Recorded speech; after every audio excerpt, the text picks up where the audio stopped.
Hello viewers, আসসালামু আলাইকুম। কেমন আছেন সবাই? আশা করি ভালো আছেন। ভিউয়ার্স, আজ আপনাদেরকে নিয়ে এলাম আমার ছাদ বাগানে। টানা বৃষ্টি, কখনো বা একটু ফুরসত নেই, একটানা বৃষ্টি হয়েই চলেছে আজ প্রায় 7 থেকে 8 দিন। তো আজ আপনাদের সাথে শেয়ার করব এই টানা বৃষ্টিতে কিভাবে টবের মাটি প্রস্তুত করবেন এবং কিভাবে টবে গাছ লাগাবেন এবং কিভাবে গাছ লাগালে আপনার গাছটি ভালো থাকবে, এই কিছু খুঁটিনাটি বিষয় নিয়ে আলোচনা করব। এই দেখতে পাচ্ছেন, এটি হচ্ছে একটি আনার গাছ। এটি অতি কাঙ্ক্ষিত উচ্চ ফলনশীল একটি জাত MC2। বাংলাদেশের আবহাওয়াতে সবচাইতে বেস্ট একটি জাত হচ্ছে MC2। এটি কলমের চারা, এই দেখতে পাচ্ছেন এখান থেকে কলম করা।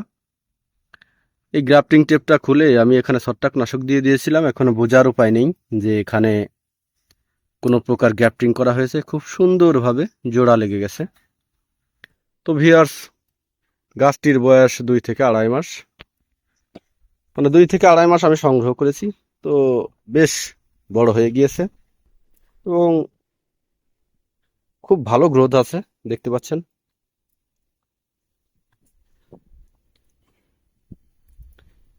তো এখন আসি মূল বিষয়, সেটা হচ্ছে আমি এই গাছটিকে 20 লিটার বালতিতে রোপণ করে দিয়েছি। এই দেখতে পাচ্ছেন 20 লিটার বালতি। ছাদে গাছ লাগালে অবশ্যই আপনারা এই ছাদের উপরে ইট অথবা অন্য কিছু দিয়ে সামান্য একটু উঁচু করে দিবেন, যেন এই বালতিটা এভাবে ছাদের সাথে লেগে না থাকে, তাহলে ছাদ ড্যাম হওয়ার সম্ভাবনা থাকবে। যেন আলো বাতাস যেতে পারে এবং ছাদটা শুকাইতে পারে, এটা অবশ্যই খেয়াল রাখবেন।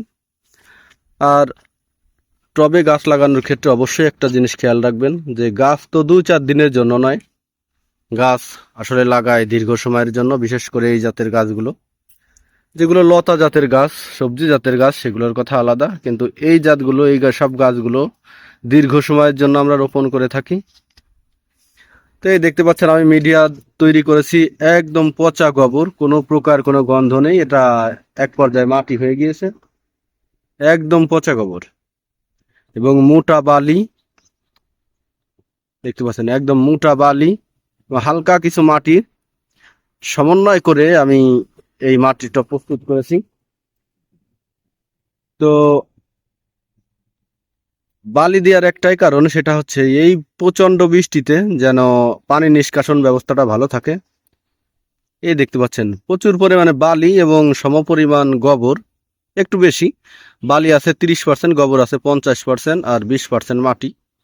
আপনারা চাইলে এইভাবে সংমিশ্রণ দিতে পারেন। এখানে যতই বৃষ্টি নামুক না কেন, পানিটা কিন্তু নিচ থেকে বের হয়ে যাবে। আর এই যে 20 লিটার টপটি দেখতে পাচ্ছেন, এটার নিচে আমি 6 থেকে 7টি হাফ ইঞ্চি করে ছিদ্র করে দিয়েছি। তার উপরে নেট দিয়ে এই যে 1 ইঞ্চি পরিমাণ মোটা বালি, একদম সোজাসুজি মোটা বালি দিয়ে দিবেন, যেন পানিটা এখান থেকে এসেই যেন কোনো প্রকার বাধাপ্রাপ্ত না হয়, নিচ দিয়ে বেরিয়ে যেতে পারে। তো আপনারা অবশ্যই এই সিস্টেমে গাছ লাগাবেন। যদি এই সিস্টেমে গাছ না লাগান, টবের মাটির দিকে যদি খেয়াল না রাখেন, অবশ্যই টবের মাটিতে পানি জমবে এবং গাছটি বিভিন্নভাবে রোগাক্রান্ত হয়ে মারা যাবে। তো দেখতে পাচ্ছেন আমি কোনো প্রকার কোনো রাসায়নিক সার কিন্তু এখনো ব্যবহার করিনি, তাতেই গাছটি মাশাআল্লাহ অনেক সুন্দর গ্রোথ আছে। আপনারা চাইলেও এভাবে আপনাদের গাছটিকে রোপণ করতে পারেন, এভাবেই টবের মাটি প্রস্তুত করতে পারেন।